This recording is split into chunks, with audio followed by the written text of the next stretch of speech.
What do you do when you get zero, zilch, nada when it comes to surveillance? How do you report nothing to your client? Do you pretext the subject? Do you try to verify if anyone is even home? Let's take a close look at the answers to these and other questions regarding no activity and low activity surveillance cases. Hey, welcome to the PI Guy channel. My name is John Morris. I am a licensed professional private investigator. In most cases, dare I say in the vast majority of surveillance cases, you will almost always see some level of activity from your subject, or at least from someone at the subject's residence. However, there are times when you get absolutely nothing.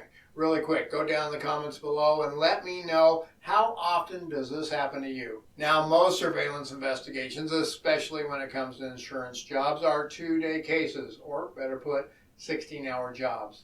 The standard for these types of jobs is to work 2 8-hour days of surveillance totaling 16 hours, and for the most part, that is how many of those cases work out. As well, the standard practice for many of these cases is to pull off the case if you have no activity or no proof or reason to believe the subject is present after 4 hours of surveillance. So those 16 hours could be worked over 4 days with 4 hours each day if you have no activity for the first few days. This is not ideal, to be sure, as you are essentially getting paid the same amount for 2 days in the field as for 4 days in the field. And those 2 extra days mean you are not out working another case, so it really equals to lost revenue. So it is imperative that you keep your eyes peeled, stay focused, and watch for any activity whatsoever. I have had many cases where I arrived on scene, observed the subject's registered vehicle in the driveway, and saw interior lights come on, and when I hit that 4-hour mark, I called the client and they accepted that as activity. I have also had many cases where I observed my subject's spouse or children or other relatives leave the residence or come to the residence, and then I see my subject ever so briefly peeking out a window or standing at the door. We refer to these situations as low activity observations, but if we see nothing, well, that is a no activity case. In low activity cases, it is important to make certain notes in our reports to the client. Those notes will indicate everything we did, including when we arrived on scene, our observations upon arrival, and the fact that we set up surveillance where we could observe the residents and vehicles. We would also indicate in our reports all activity we observed regarding our subject or the subject residence during the surveillance too.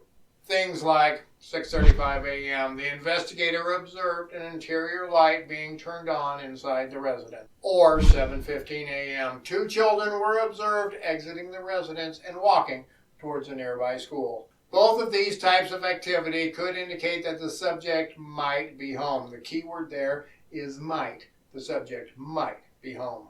Now, is there a point where you are required to pretext the subject or the residents to confirm if the subject is home or not? I want to know, what do you do in these types of cases? Go down in the comments below and let me know. Do you pretext after a certain point while on surveillance? If you do, what types of pretexting do you use?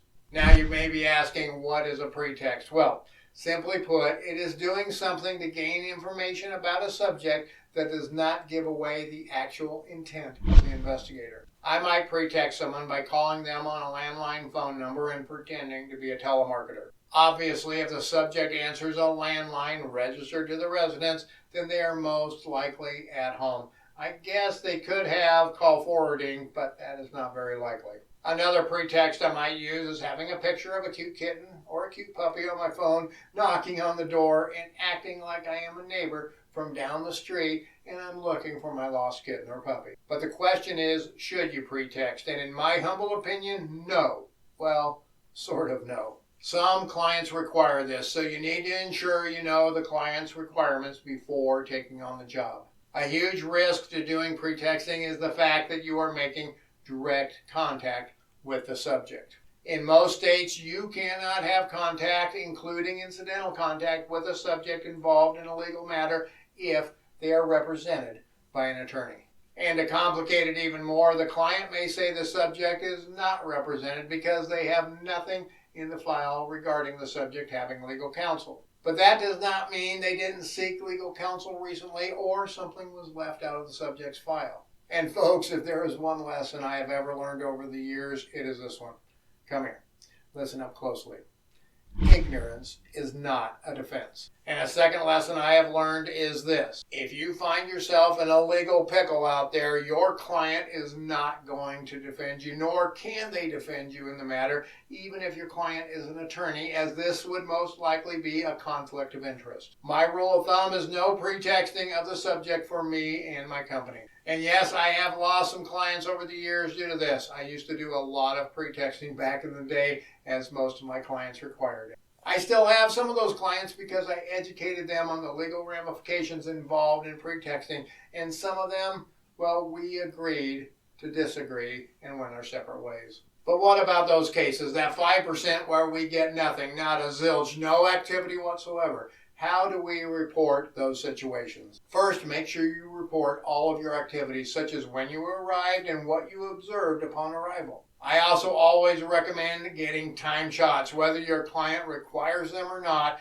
and putting a still from those time shots in your report to show you were there.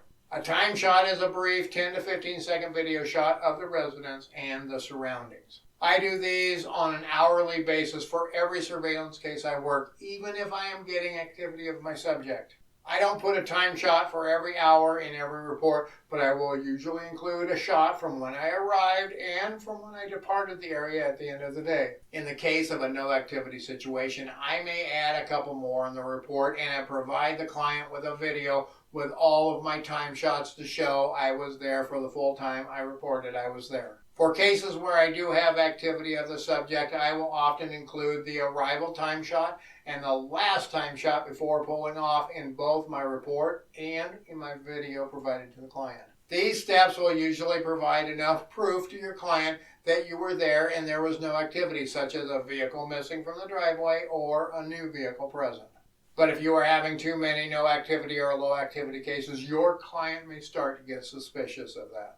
Like I said, in my experience, it is less than 5% of the time where you never get any video of your subject. And I know it can happen, but it is rare. And if you have too many of them, it may be an indication of a PI pulling off of a case for restroom breaks, lunch breaks, and things like that. I have had some clients who have hired me to do a counter surveillance or surveillance observations when they suspect a PI of not doing their job correctly. Now, I am not trying to make you all paranoid, but it is a reality, especially for insurance companies. Folks, there is fraud involved at all levels. And if they catch you defrauding the system, they will seek legal recourse in most cases, and you will lose the client, to be sure. While it is difficult to sit in your car doing surveillance day in and day out, man, it is easy money too, especially compared to a lot of other jobs out there. So don't risk losing those clients. Now you are probably asking yourself, how do I even go about getting those big contracts? How do I get on those insurance companies' vendor lists? Well, I made this video right here that answers those questions in detail. So check it out now.